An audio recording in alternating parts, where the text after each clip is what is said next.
Welcome back to friends. चलो चलते हैं पहले क्वेश्चन की तरफ। पहला क्वेश्चन है, निम्नलिखित में से कौन सी रचना चिंतामणि की है? ऑप्शन है, पहला ऑप्शन अलंकार प्रकाश, रसराज, कवि कुलपत्रु, काव्य निर्णय। तो काव्य निर्णय भिखारी दास की है।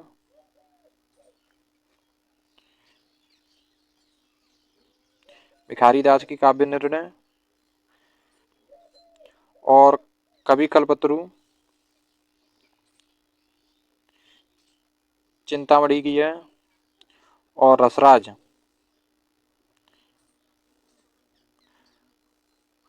मतीराम की है। तो इसका आंसर सी है, कवि कल्पतरु। अगला क्वेश्चन है,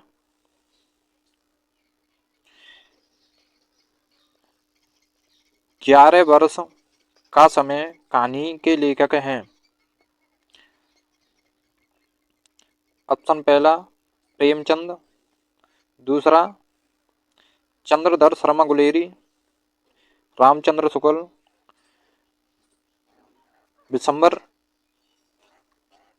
विशंबर नाथ शर्मा कौशिक।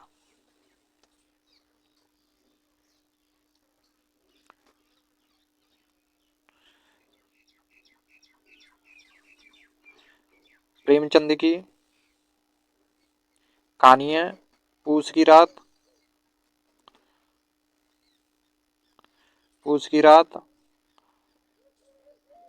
दो बैलों की कथा और बूढ़ी काकी।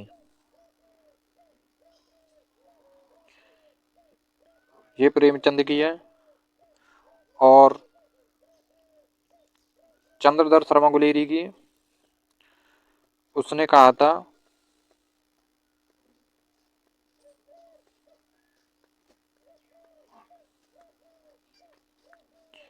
गुलेरी की है, उसने कहा था। और रामचंद्र शुक्ल की 11 वर्ष का समय।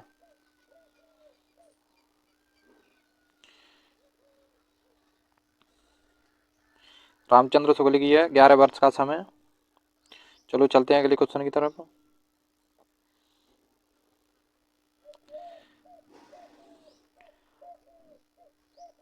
वर्तमान हिंदी का खड़ी बोली नाम किस कारण पड़ा है?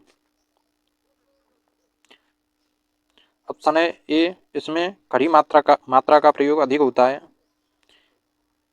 इसकी ध्वनि विन्यास कर्कश है, इसे खड़े खड़े सीखा जा सकता है, इसमें खरी खोटी कहने की क्षमता है। इसका आंसर है ए। ए आंसर है इसका। इसमें खड़ी मात्रा का प्रयोग अधिक होता है, इसलिए इसे खड़ी बोली कहा जाता है।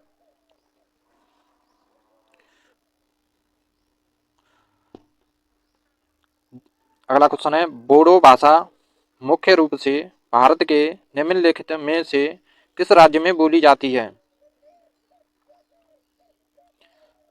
Option A Himachal Pradesh, option B Uttar Pradesh, option C Jharkhand, option D Assam. Bodo भाषा असम में बोली जाती है। इसका आंसर है डी। अगला क्वेश्चन है, साहित्य अकादमी द्वारा वर्ष 2019 में युवा पुरस्कार अनुज लगुड़ को किस रचना के लिए मिला था? ऑप्शन ए कुछ बूढ़ी उदास औरतें, बी बेरू, सी सी बाघ और सुगना मुंडा की बेटी, डी बारिश में मेरा घर है। इसका आंसर सी बाघ और सुगना मुंडी की बेटी है, जो 2019 में युवा प्रकाश अनुज लगुड़ को इसी रचना पर मिला था, बाघ और सुगना मुंडी की बेटी। चलो चलते हैं अगली क्वेश्चन की तरफ। अगला क्वेश्चन है, काव्य आत्मा की संकल्पनात्मक अनुभूति है। यह उक्ति किस रचना की है?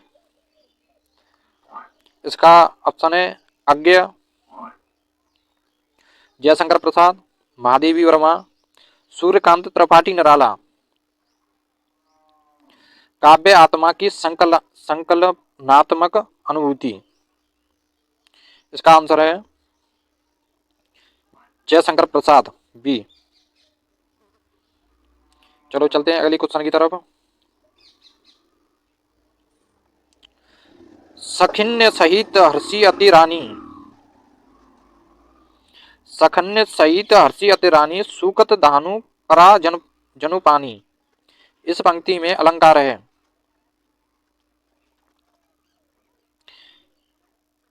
ए संभावना, बी विभावना, सी उत्प्रेक्षा, डी श्लेष।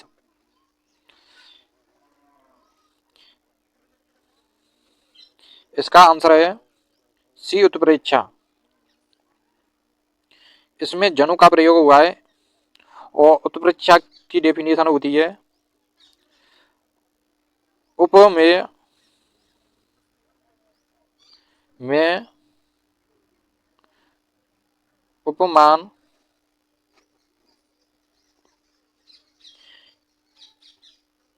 की संभावना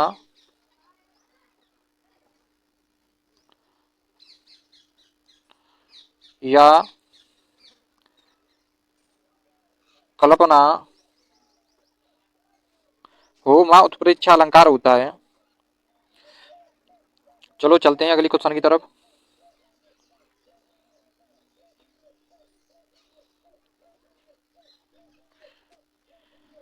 जब से है आंखें लगी तब से ना आंखें लगी, इसमें कौन सा अलंकार का प्रयोग हुआ है? ऑप्शन ए संदेह अलंकार, ऑप्शन बी अतिशयोक्ति अलंकार, सी अनियोक्ति अलंकार, डी विरोधाभास।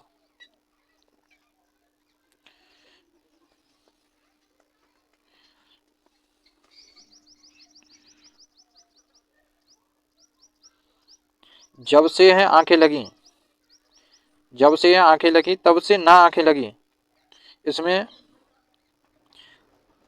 विरोधाभास अलंकार होगा, जिसमें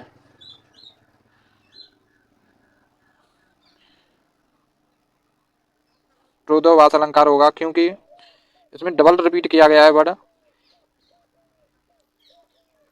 आंखें लगी और ना आंखें लगी, इसलिए दोनों तरफ पक्ष में चल रही दोनों तरफ पक्ष में है बात, इसलिए इसमें विरोधाभास होगा। क्वेश्चन अगला है, माला फेरत जुग भैया, फिरा ना मन का फेर, कर का मन का डार दे, मन का फेर। इस दोहों में कौन सा अलंकार है? ऑप्शन ए रूपक, ऑप्शन बी अनुप्रास, ऑप्शन सी उपमा, ऑप्शन डी यमक।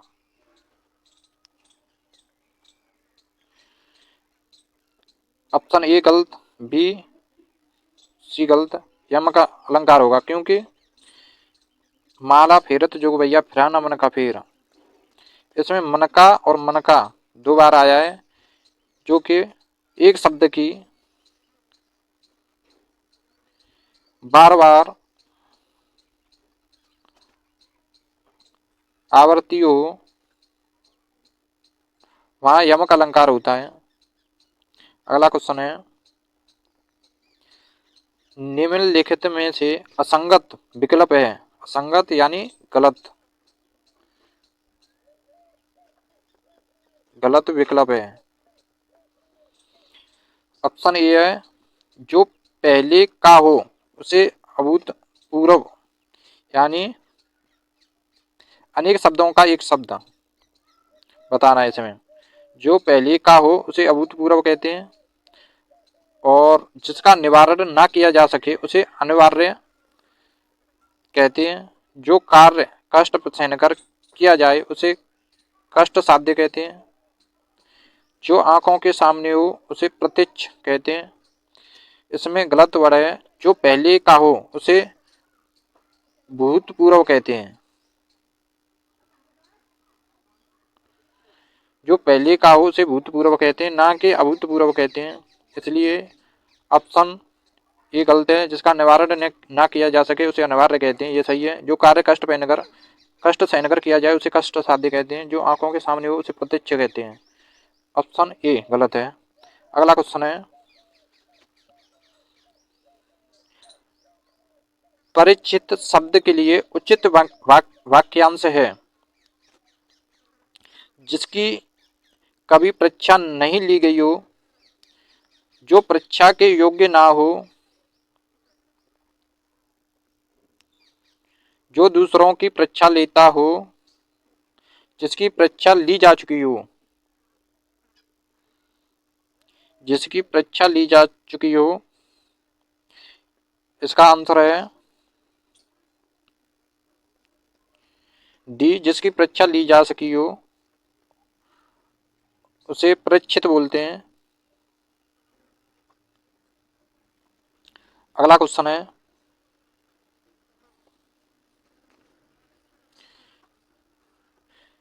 विवाद या गुटबाजी से अलग रहने वाला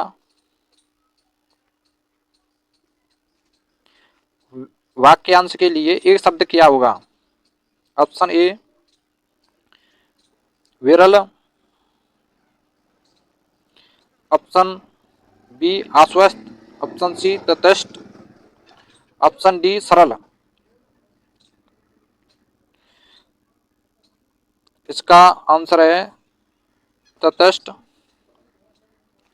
जो कि तटस्थ उसे कहते हैं जो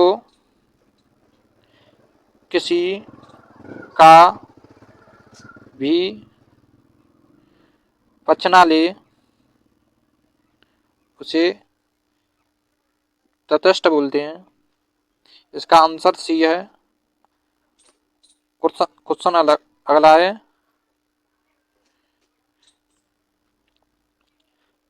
जो सब कालों में एक समान हो उसे इस व्याख्यांश के लिए सही शब्द का चुनाव कीजिए। ऑप्शन ए सार्वलौकिक, ऑप्शन बी सार्वकालिक, ऑप्शन सी सार्वभौमिक, ऑप्शन डी समसामयिक। इसका आंसर है सार्वकालिक, ऑप्शन बी सार्वकालिक। क्वेश्चन अगला है, निम्नलिखित में से किस विकल्प के सभी शब्द तद्भव हैं। तद्भव पहचानना है इसमें। ऑप्शन ए मांस मिट्टी मिर्च, ऑप्शन बी मुख मोती मोर, राख रोदन पहर, ऑप्शन डी प्लास रोली पंथ। इसका आंसर है प्लास रोली पंथ। और ये सब तत्सम है, ये भी तत्सम है, ये भी तत्सम है, और ऑप्शन डी सही है, तद्भव है, प्लास रोली पंथ। क्वेश्चन अगला है, निम्नलिखित में से सारे तद्भव शब्दों वाला समूह है। सारे तद्भव वाला समूह पहचानना है इसमें। ऑप्शन दिया है इसमें, आचार्य आंख आम ऊंचा, पंत वधु लाजपत्र, जेठ चाक सामला ससुर, मयूर निद्रा नव दही। इसका आंसर है जेठ चाक सामला ससुर। चलो चलते हैं अगले क्वेश्चन की तरफ। खीर तैयार करने में आधा किलोग्राम दूध लग गया। इस वाक्य में विशेषण का प्रयोग किया गया है। इसमें विशेषण पहचानना है, कौन सा विशेषण है। ऑप्शन दिया है इसमें, ए परिणाम बोधक विशेषण, बी सर्वनामिक विशेषण,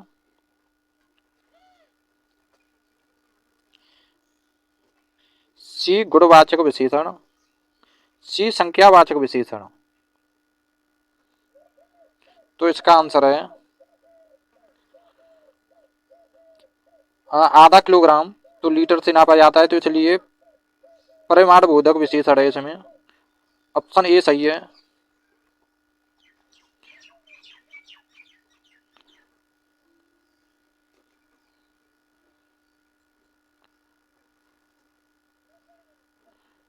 अब क्वेश्चन अगला है,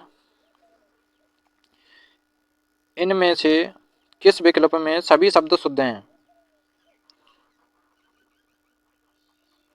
ऑप्शन ए सिंदूर उपर्युक्त, बी द्रवीभूत अंतर्ध्यान अंतर्ध्यान, ललायित प्रागड़ साधुवाद संग्रहित।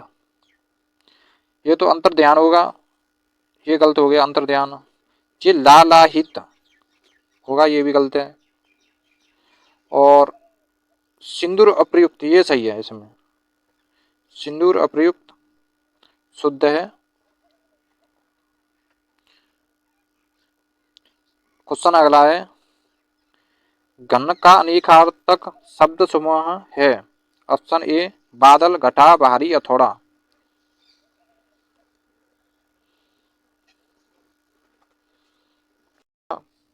बादल, हाथ, बगीचा, भारी, हथौड़ा, अधिक बड़ा, बादल, घटा, अधिक बड़ा हथौड़ा, भारी, बादल।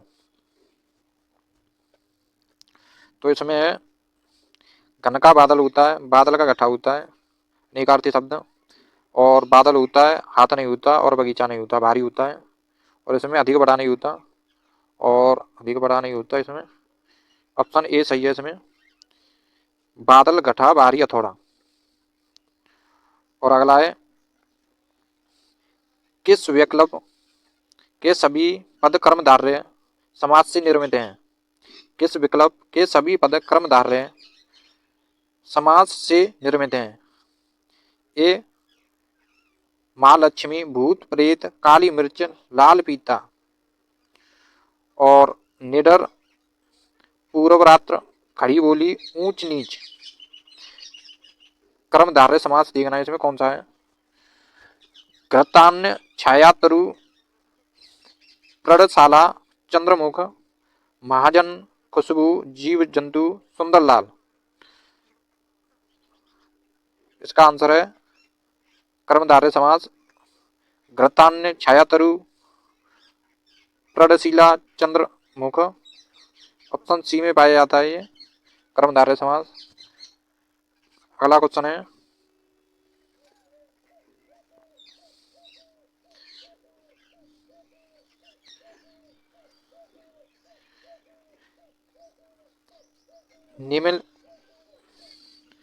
निम्नलिखित में से कौन सा बड़े स्त्रीलिंग नहीं है? निम्नलिखित में से कौन सा बड़े स्त्रीलिंग नहीं है? यहाँ बड़ की जगह पर वड़ है। निम्नलिखित में से कौन सा वड़ स्त्रीलिंग नहीं है? ए छोटी ई, बी बड़ी ई, रिरी या बड़ाऊ। इसका सही आंसर है बड़ाऊ स्त्रीलिंग नहीं है, बाकी सभी स्त्रीलिंग है, रिरी और बड़ी ई और छोटी ई। अगला है, निम्नलिखित व्यंजनों में कौन से व्यंजन का उच्चारण तालु से होता है? ए का, बी ड, सी छ, और डी मा। इसका सही आंसर है छ। छ वर्ड तालु से होता है। चलते हैं अगले क्वेश्चन की तरफ।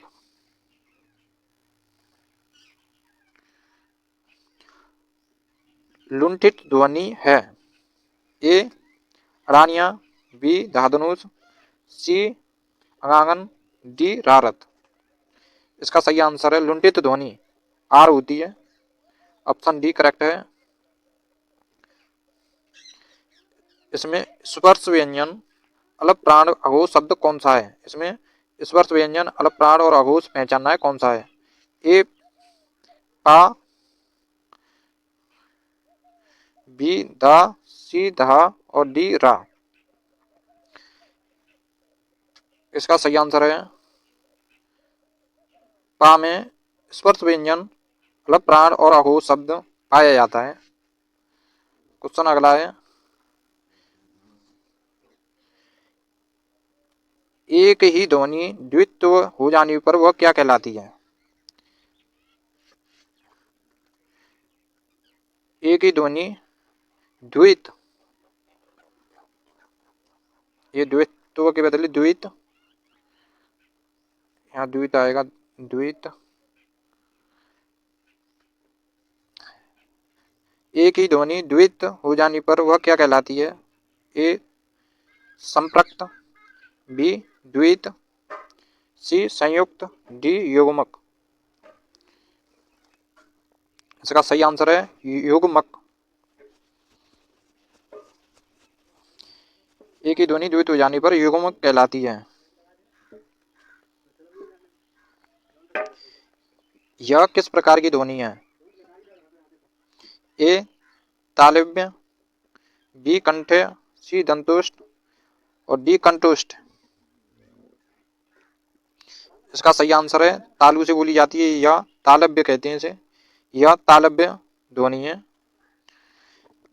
अगला क्वेश्चन है, उच्चारण की दृष्टि से वह कहलाता है, उच्चारण की दृष्टि से वह कहलाता है ओष्ठ्य, कंठ तालव्य या दंतोष्ठ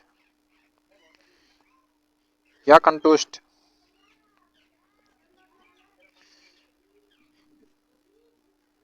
इसका सही आंसर है सी दंतुष्ट। उच्चारण की दृष्टि से वह दंतुष्ट कहलाता है, जो दांतों से बोला जाता है।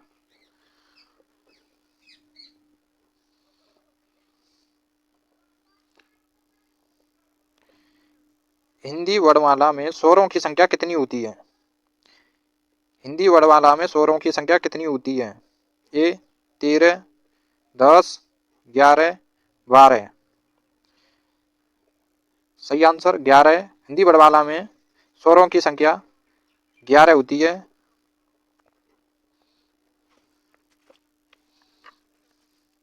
चलो चलते हैं अगले क्वेश्चन की तरफ।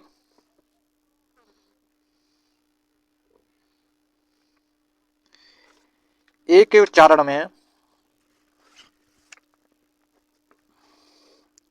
उच्चारण में डॉट डॉट और डॉट डॉट की सहायता ली जाती है।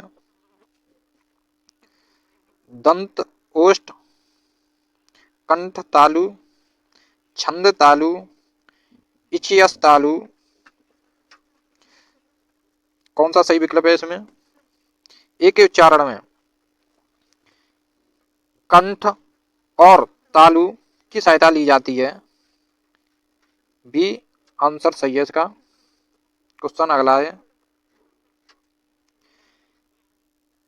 च वर्ग ध्वनियां किस वर्ग में आती हैं? ए दंत्य, बी वृत्तस्य, बी वृत्तस्य वर्ण, सी कंठ्य, डी तालव्य। सही आंसर है इसका चा वर्ग ध्वनि तालव्य तालु से बोली जाती है, ता वर्ग में आती है। 5 होते हैं, क, च, ट, त, प। क च ट त प।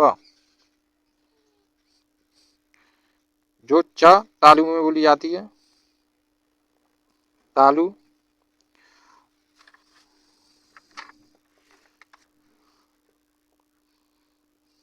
और का कंठ और ट मूर्धा, मूर्धा से बोली जाती है।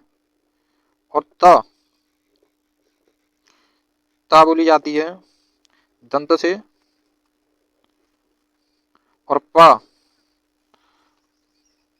ओष्ठ से बोली जाती है। सही आंसर इसमें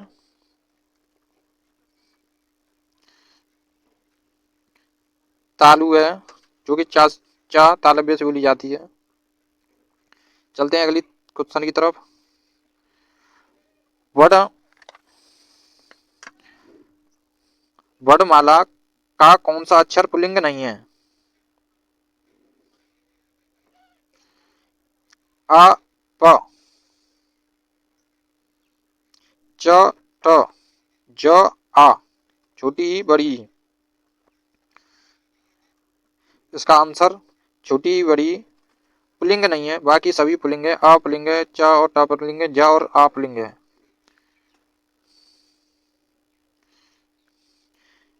जिन वर्णों का उच्चारण स्वतंत्र होता है उसे क्या कहते हैं?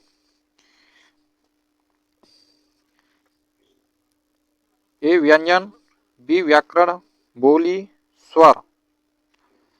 स्वर स्वतंत्र होते हैं, जो कि वर्णों के उच्चारण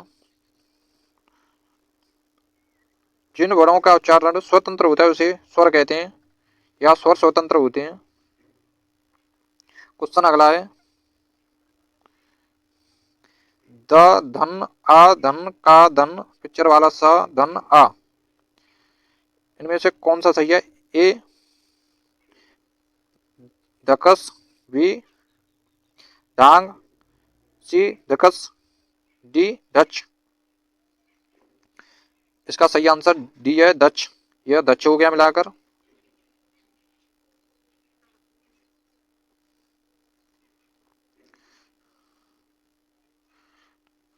ढ वर्ण का उच्चारण स्थान है ट वर्ग चौथा, या ट वर्ग दूसरा,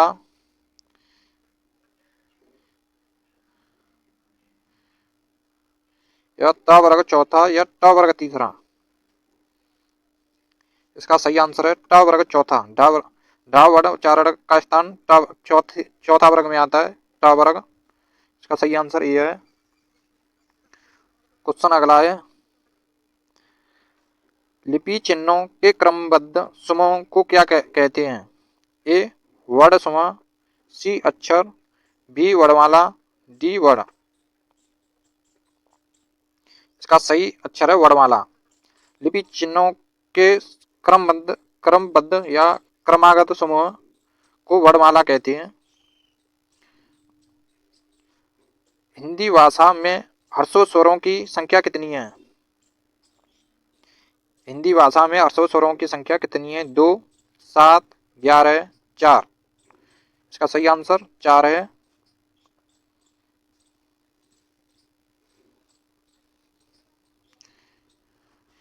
ऐसी कौन सी दो मात्राएं जिनका प्रयोग तो किया जाता है किंतु उनका समावेश स्वर नहीं किया जाता है?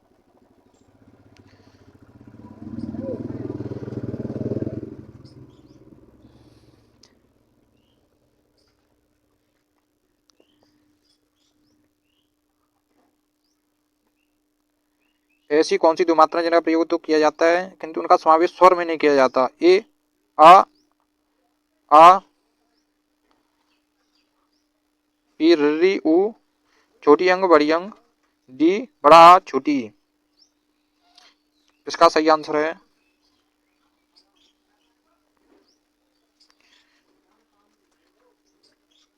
छोटी अंग बड़ी अंग। अगला क्वेश्चन, उच्चारण की दृष्टि से संबल ध्वनि का कौन सा वर्गीकरण है? ए संयुक्त ध्वनि, बी द्वित्व ध्वनि, सी युग्मक ध्वनि, डी संपृक्त ध्वनि। इसका सही आंसर संपृक्त ध्वनि।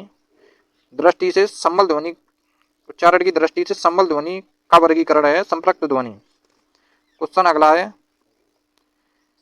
किस स्वर के उच्चारण में दीर्घ स्वर से भी अधिक समय लगता है? ए ह्रस्व, बी प्लुत, सी अनुस्वार, डी अनुनासिक।